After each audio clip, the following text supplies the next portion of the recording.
The Fawcett family have been making malt in Castleford, West Yorkshire for over 200 years.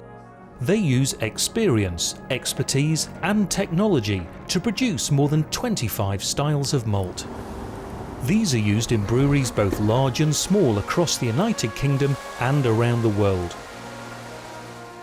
These recent winners of the title Supreme Champion at the Great British Beer Festival all used Fawcett's malt to create an unbeatable flavour.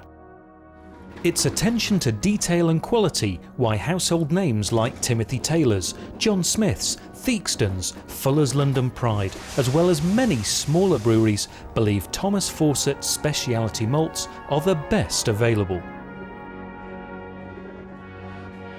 It was for this reason Thomas Fawcett & Sons was chosen as the best example of a specialty maltster to feature in a television series about beer on ITV. Yorkshire's Perfect Pint showed the process of brewing and how the best raw materials make a champion beer.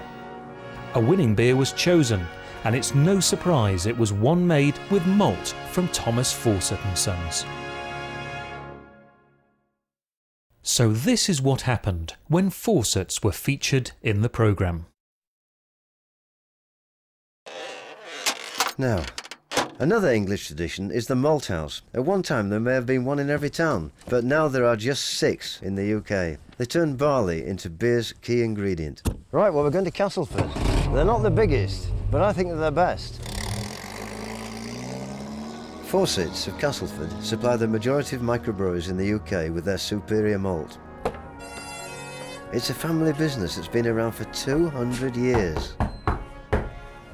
Meeting the boss, James Fawcett, feels like a meeting with Prince Charles. David, morning. Hi. James, you all right? Yeah, very well.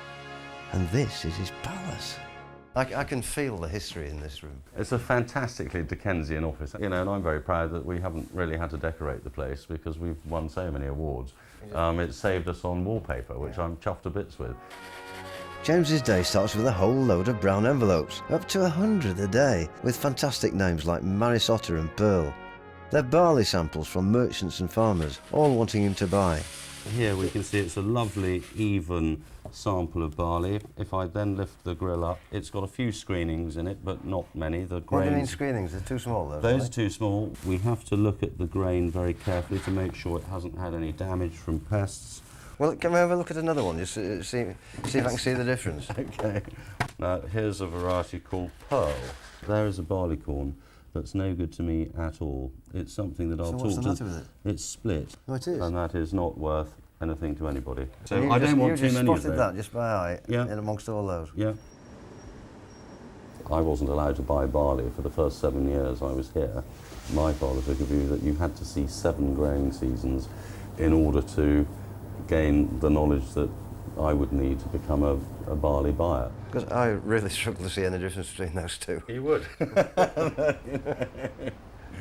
Look at these, proper malt shovels. Oh yes, state-of-the-art piece of kit that. Yeah. They're brilliant, aren't they? For turning malt on the floors. Ooh, sorry. Jousting with malt shovels. But you would shovel malt forward and then flick it like that, and it's a sort of technique. We're still using some extremely ancient equipment in this malting. Quite right too. Yeah. Right, come on. Okay, let's go. The site is absolutely massive. These are modern maltings in here. On one side of the road they produce malt in the modern way. All very technical. But this side, barley is turned into malt as it has been for hundreds of years. This is probably one of 3 remaining floor maltings left in the UK. It is the most ancient way of making malt. What is actually happening here? Well, the barley has been into a steep. A steep is a big tank. It feels damp. Well, it's been soaked in water for 3 days. Right. During that process, it absorbs water, and that triggers the germination process. Towards the end of that process, I like to come in and check the grain just to make sure that we're getting to where we want to be. I take a grain of germinated barley, I nip the end off, and I squeeze out the kernel, and then I rub the kernel between my thumb and forefinger. And I am trying to get to a point where I get a creamy white line, and we call that the maltster's chalk. And that kernel is what will react with the yeast to create your alcohol and your flavour. And this quite cool. It is cool. We have to control the temperature. In the old days, before this industrial cooling system came in, which was in this particular plant in the 1950s, you couldn't make malt in the summer because it was impossible to control a germination, and it would run away. In fact, all my ancestors were rather good cricketers because they had nothing else to do in the summer except play cricket.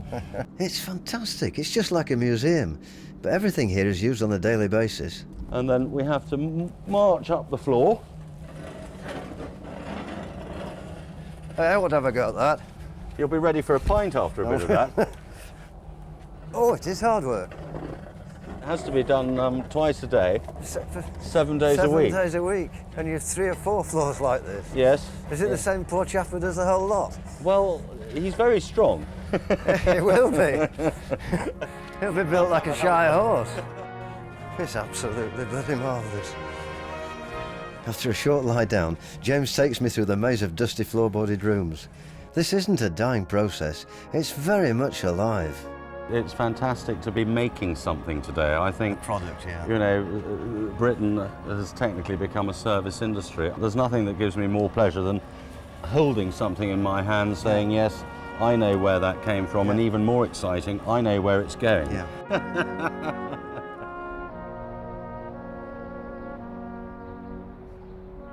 In the labs, white-coated men do the things that white-coated men do.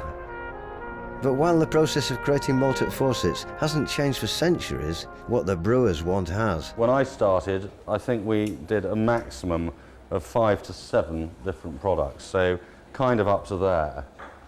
Now we do nearly 30. Is it fair to say that this range has come about to some extent because of this renaissance, if you like, in microbreweries and small? You know, a small brewer, how can he compete in the market other than by producing something of high quality? Yeah. And equally, it's got to be a bit different. Yeah. Then, just as I'm gasping, James has a brilliant idea. David, we've had a very busy morning. I think it's time we go and sample some malt in its liquid form. Good idea. Right, let's get to the pub, quick. It's a very, very interesting pint, that, and very well balanced. So what do we think is in it? It's a really interesting blend over a number of malts, isn't it? Yeah, what we've got here is Maris Otter ale malt. That's going to be at least 90% of the constituent grist. I can taste the sweetness. From, what was that, the crystal malt? The pale crystal. Pale crystal. Yeah. And here we've got some roasted barley. Well, that's darker than I thought it would be. They can't put very much. No, they can't, can they? No, but again, it's just creating a little bit of flavour that gives this pint a bit of zing, I think. You know, the cask-conditioned ale culture is thriving. Yeah. Perfect pint.